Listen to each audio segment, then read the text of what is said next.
दोष लगा है। क्या कहा गुरुदेव? हमारे पर ब्रह्म दोष लगा है? हाँ बेटा राम। तो कृपा करके आप ये भी बतलाएं, क्या ये ब्रह्म दोष छूट नहीं सकता है? छूट जाएगा बेटा राम। कैसे गुरुदेव? उसके लिए तुम्हें भी एक बहुत बड़ा कार्य करना है। वो कौन सा कार्य करना है गुरुदेव? जानते हो बेटा वो कौन सा कार्य है? कौन सा?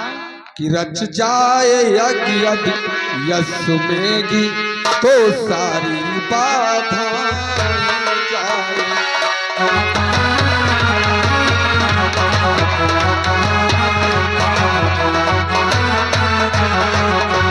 रच जाए यज्ञ यदि यश मेघी तो सारी बाधाएं जाए।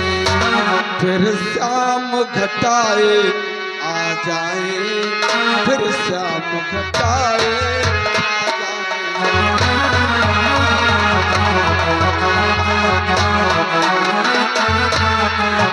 फिर श्याम घटाए आ जाए, फिर श्याम घटाए छा जाए।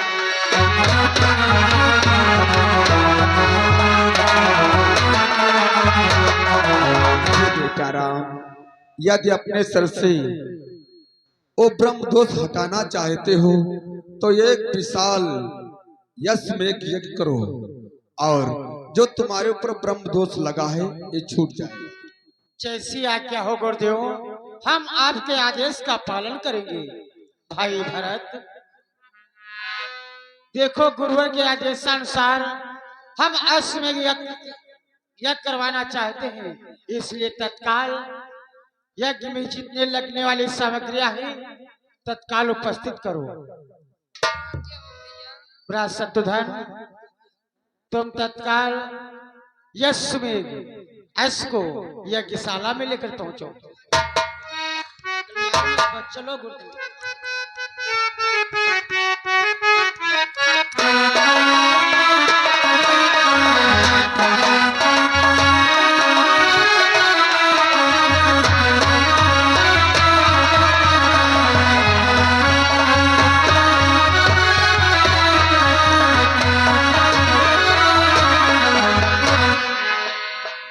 दोस्तों, इधर अयोध्या में अश्वमेध यज्ञ की तैयारियां होने लगती हैं और उधर वही माता बनदेवी की दोनों पुत्र लव कुश छोटे से सयान जवान हो जाते हैं और माता बनदेवी दोनों पुत्रों को लिए बैठे होते हैं और क्या आपस में वार्तालाप करते हैं, ये आप लोग आगे सीन देखिएगा।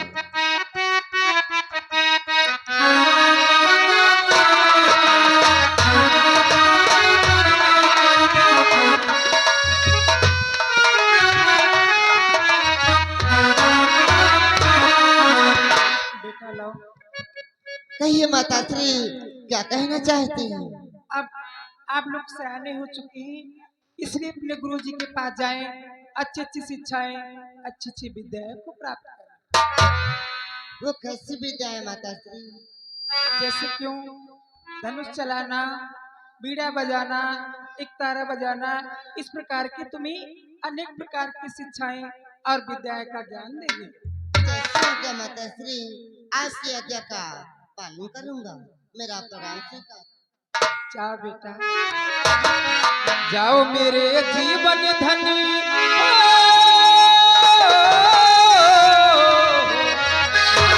जाओ मेरे जीवन धनी, जाओ मेरे लाल, करे गंगा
ही हो जीने के सहारे,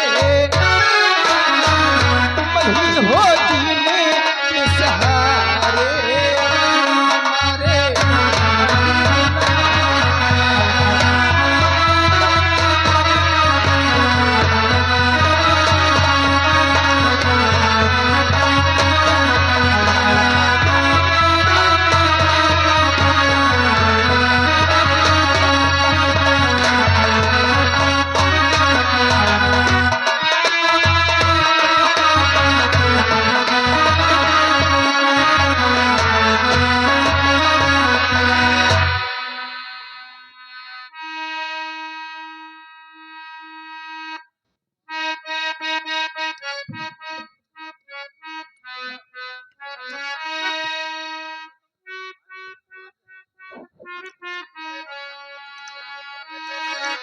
आगे चल करके वटद्वारा जब तीनों गंगा पार हुए, तब उतराई के देने में रघुनंदन कुछ लाचार हुए।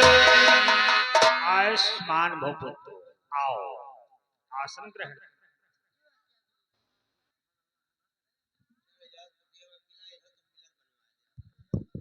गुरुजी, कहो पुत्रो, आज इसमें क्या लिख रहे हो? ये पुत्रों मैं सीता चरित्र लिख रहा हूँ। सीता चरित्र? हाँ तो हमें भी सुनाओ। सुनाऊंगा, परंतु समय मिलने पर। सर्वप्रथम तुम लोग दौड़ते हुए जाओ आश्रम को। वो किस लिए? तुम दोनों के लिए मैं दो छोटे छोटे धनुष बाण बना रखे, वो जाकर के उठा लाओ। ये धनुष बाण क्या होता है गुरुजी? ये बच्चा एक अस्त्र होता है। कैसा अस्त्र? ये वो अस्त्र होता है जो ये क्षत्रियों का अस्त्र होता है, जैसे कि युद्ध में दुश्मनों को पराजित करना। जो आज्ञा गुरुजी, मैं अभी लाया। जाओ। वो समय अवस्था रघुबर की सीता ने जब अवलोकन की, निज कर से कर मुंदरी देकर कर डाली स्वामी के मन की। ले आए हो पुत्रो, लाओ धनुष बाण हमें लाओ।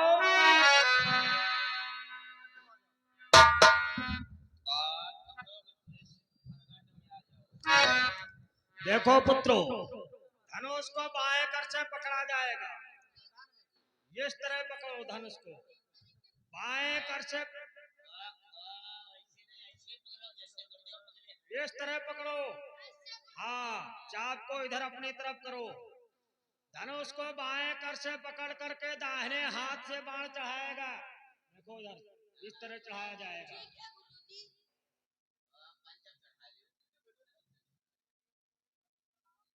धनुष को बाएं कर से पकड़ करके दाहिने हाथ से बाण चढ़ाते हुए बाईं आंख बंद करके दाहिनी आंख से निशाना लगाते हुए सामने वाले डाल की पत्ती को गिराना है पुत्र। तैयार हो जाओ, धनुष पर बाण चढ़ाओ। एक बार आगे को बढ़ाओ, बाईं आंख बंद करके दाहिनी आंख से निशाना लगाते हुए चलो। वाह पुत्रो वाह, तुम लोग धनुष बाण चलाना सीख लिया। अब लाओ। लौंडे तो कर दे जंगल फाड़ डाले।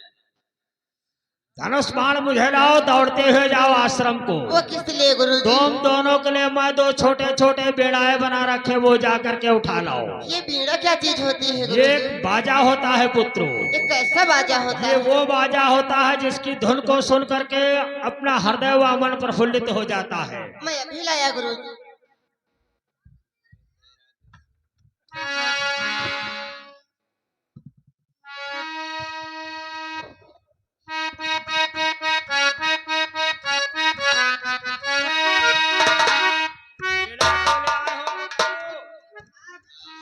लाओ बीड़ा हमें लाओ और आओ मेरे समय बैठ जाओ।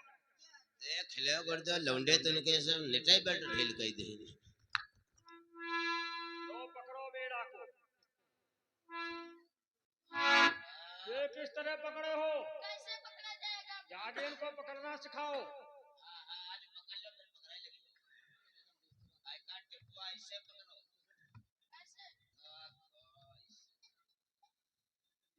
अरे बाएं कर से पकड़ करके दाहिने हाथ की उंगलियों से बजेगा और मैं सरगम बोलूंगा, तुम लोग वहीं सरगम बजाना पुत्रों। ठीक है गुरुजी, सरगम बोलिए। तैयार हो जाओ। तैयार हो गए। सा सा सा ला ला ला। जरा स्वर में बजाओ बेटा, कायदे से स्वर में। स्वर में गुरुजी। सा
वाह पुत्रो वाह, तुम लोग बीड़ा भी बजाना सीख लिया। अब ये बतलाओ कि तुम लोग अपने माँ का नाम जानते हो? हाँ गुरुजी, मैं अपने माँ का नाम माँ के नाम से ही जानता हूँ। नहीं पुत्रो, तुम्हारी माँ का नाम है वन देवी। वन देवी। आओ अपने मातेश्री नाम का गीत भी सीख लो। सिखाइए गुरुजी। लो सुनो। जय भक्त रूप वन देवी माँ। जय भक्त भक्त। हो ठहरो। जैसे गुरुदेव, बिल्कुल तुम लोग हावड़ा मेल हो। जरा सावधानी से कहो, कायदे से।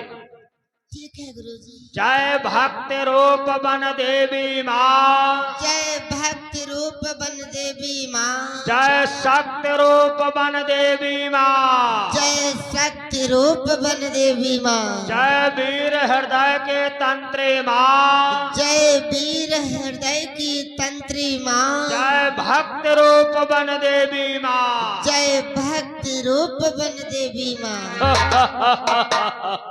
वाह पुत्रो वाह, तुम लोग अपने मातेश्री नाम का गीत भी सीख लिया।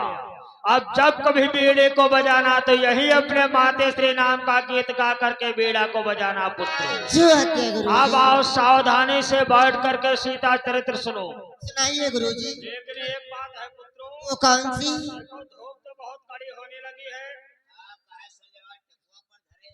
इसलिए चलो यहाँ धूप हो रही है। आश्रम के पीछे जो वृक्ष है उसे वृक्ष की छाया में बैठ करके सीता चरित्र सुना दूंगा, भले प्रकार से समझा दूंगा। ठीक है गुरुजी।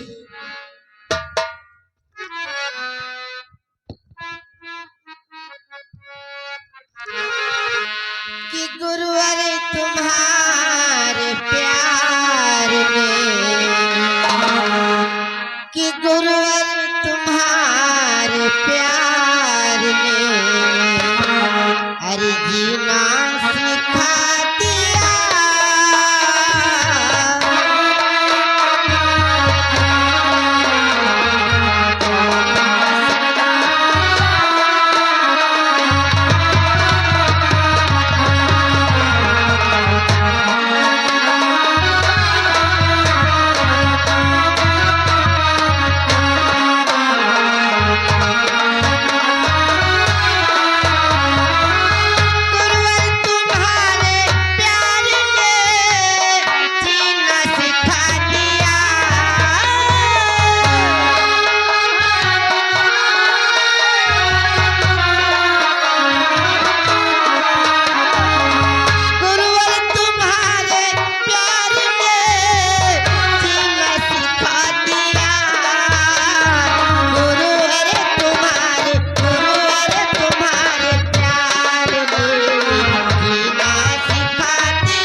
द्वारपाल, श्यामकरण घोड़ा ले आए हो तो इसको आगे बढ़ा लाओ।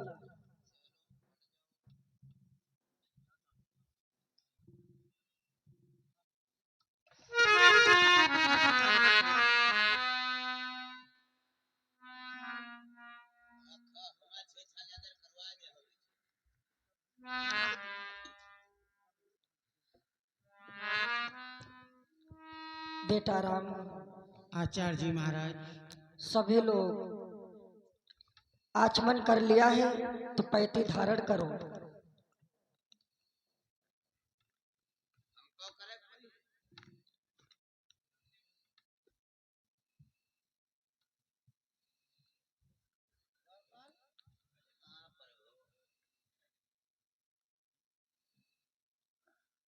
किंतु बेटा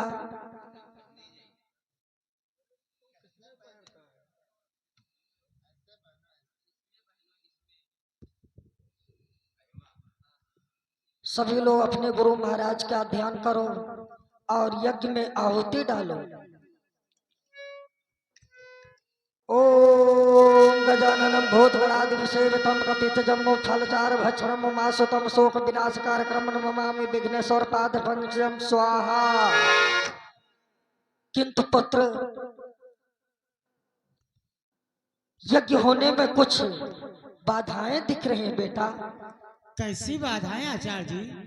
हे बेटा राम, कि अवधेश यज्ञ के होने में आपसी धर्म की उलझन है।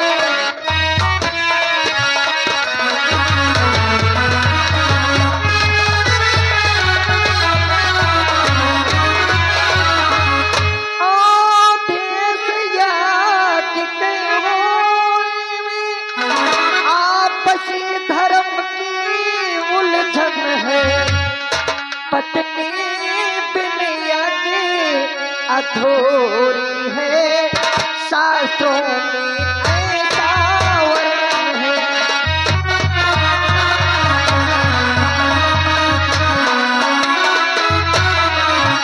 पत्नी बिन यज्ञ अधूरी है, शास्त्रों में ऐसा वर्णन है।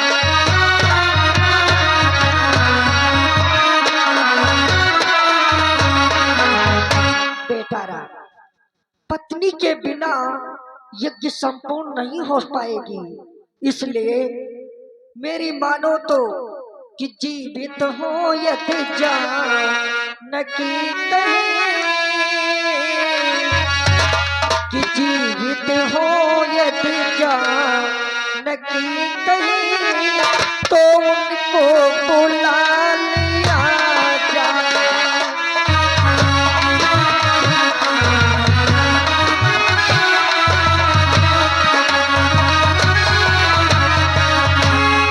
जीवित हो यदि जान की कहीं,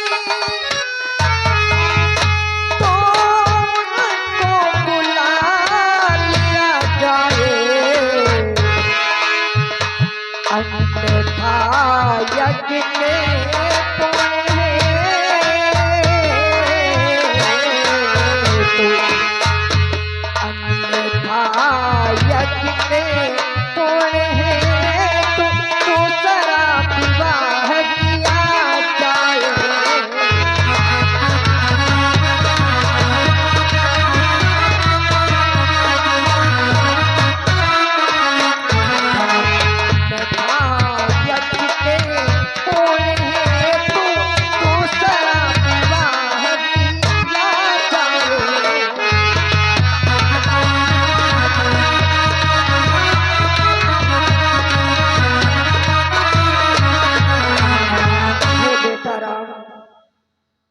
अगर कहीं पर जानकी जी जीवित हो तो उन्हें सादर बुला लिया जाए, जिससे यज्ञ कार्य आपका संपूर्ण रूप से हो सके पुत्र। क्या कहा आचार्य जी? हाँ बेटा। आज ये यज्ञ पूर्ण करने के लिए हमें दूसरा विवाह करना पड़ेगा। हाँ, ये तो फिर या तो फिर दूसरा विवाह करो, अन्यथा अगर जानकी जी जीवित हैं तो उन्हें बुला लिया जाए। आचार्य जी, आज आप ये कैसी आज्ञा दे रहे हैं आचार्य जी? और तुम्हें ज्ञात होना चाहिए क्या रहा? तो पंचों में जिसको दिया और अग्रभाग काटा और उसका आसन बीच में कैसे लेती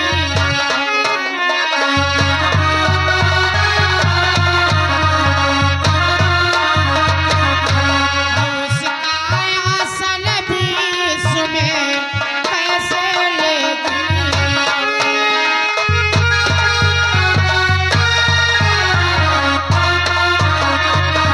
आचार्य जी महाराज, जिसको एक बार मैं सभा के मध्य अपनी अर्धांगिनी बना चुका हूँ, तो दूसरे स्त्री को किस प्रकार से अर्धांगिनी बनाऊं? जो स्थान हमारे प्रिय जानकी का है वो स्थान दूसरे स्त्री का नहीं हो सकता है। इसलिए आचार्य जी कि नारी के लिए एक पतिव्रता जब वेद शास्त्रों में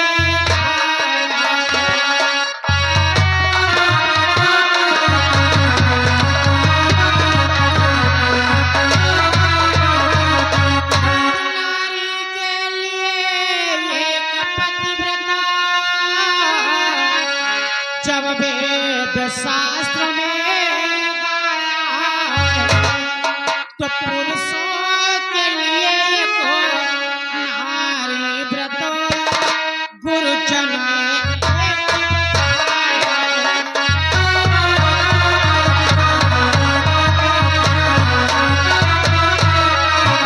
पुरुषों के लिए को नारी व्रत गुरुजन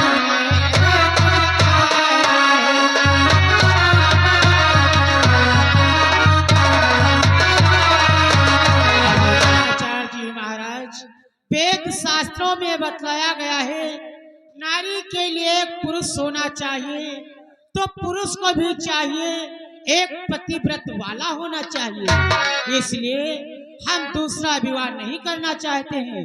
यदि आप किसी प्रकार से हमारी यज्ञ संपन्न करवा सकते हैं तो संपूर्ण करवाएं आचार्य जी। धन्य है राम, वास्तव में आप मर्यादा पुरुषोत्तम हो। हे राम, इसके लिए एक और उपाय है। वो कौन सा उपाय है आचार्य जी? हे राम, सीता की स्वर्णमयी मूर्ति मंगवाओ और बाएं अंग में विराजमान कराओ। मैं आपकी यज्ञ संपूर्ण कराऊंगा। ठीक है आचार्य जी। भ्रात शत्रुधन, जाओ सीते की स्वर्ण मूर्ति बनवा करके तत्काल लेकर के आओ।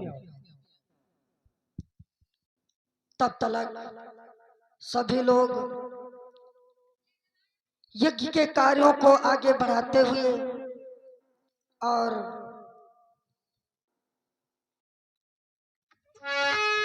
आराम से रख दो।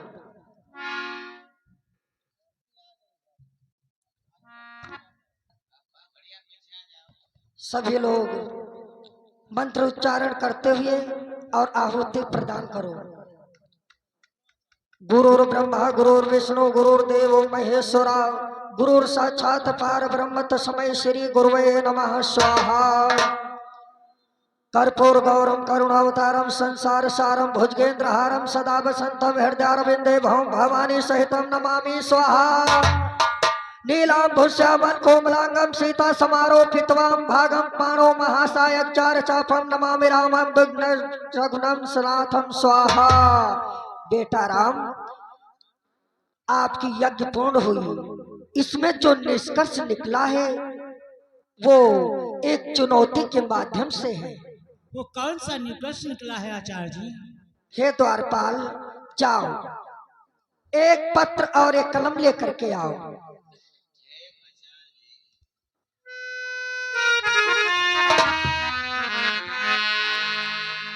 ले आए। जैसा कि मैं बोलूं उसी प्रकार से सुंदर अक्षरों में तुम्हें लिखना है। पैंती निकारे पर है कुछ देहो तब निकारो कैसे? बेटा पैंती निकाल करके यज्ञशाला के समीप रख दो।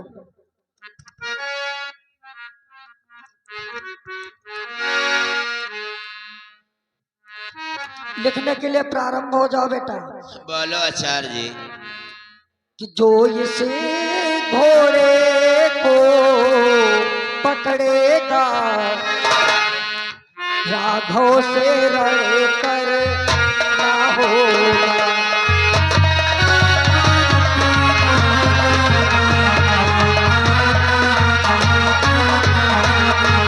जो इस घोड़े को पकड़ेगा राघव से रण करे ना होगा।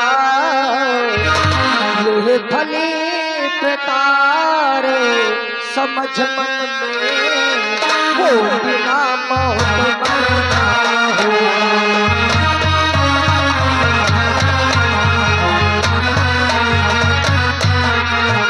वो भली प्रकार समझ मन में फिर बिना मौत मरना होगा।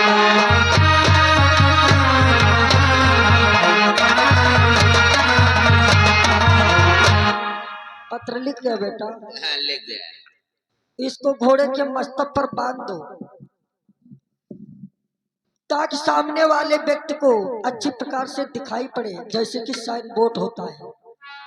ठीक बिल्कुल बोर्ड साइन की तरह लगा दो। बोर्ड साइन नहीं, साइन बोर्ड का। ऐसे आचार्य जी एक सुकेरे पूंछ में बांध दी। अरे बेटा तुम तो पीछे ये रहेगा, आगे वाले व्यक्ति को क्या दिखाई पड़ेगा? अश्व भी पकड़ा जाएगा और पत्र गिरी सकते हैं। पत्र गिर भी सकता है। गले भेज गई। ठीक है लगा दो बेटा। लगा दिया। हे बेटा राम, अश्वमेध यज्ञ संपूर्ण हुआ, अब हमें दक्षिणा दो और मैं प्रस्थान करता हूँ। लक्ष्मण, आचार्य जी महाराज को लेकर के जाओ, धन कोष से काफी सा धन देकर के विदा कर दो।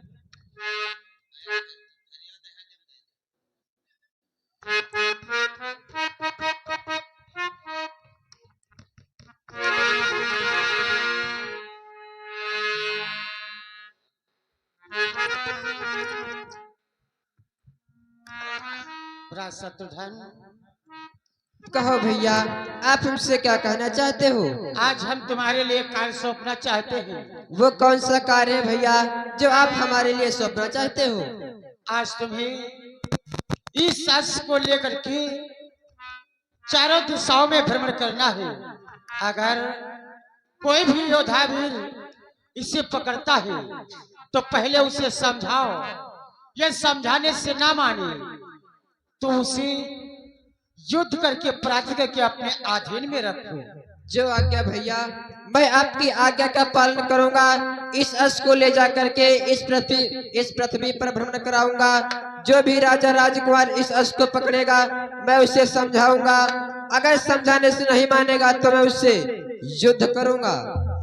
लेकिन शत्रुघ्न ध्यान रखना, जिस समय ये अश्व दक्षिण दिशा की तरफ पहुंचे, दक्षिण दिशा में एक ग्राम पड़ेगा लौटपुरी, जहां के राजा लंबड़ासुर है।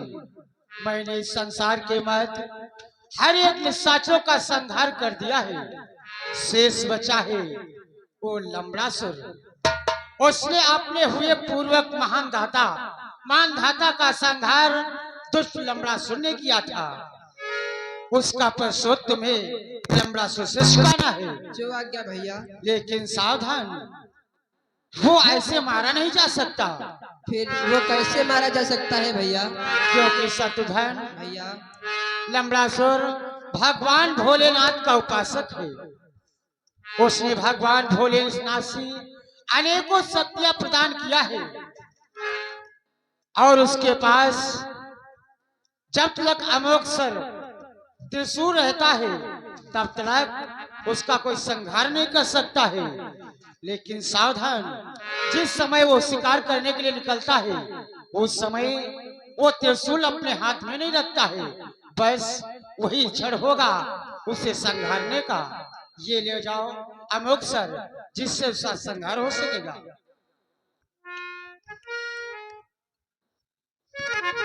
ठीक है भैया, मैं आपकी आज्ञा का पालन करूंगा और उस दुष्ट राजा लौड़ासुर को मैं अवश्य संहार करूंगा। जाते जाते मेरा प्रणाम स्वीकार हो। विजयी भो। राजा पाल, तुम भी साथ।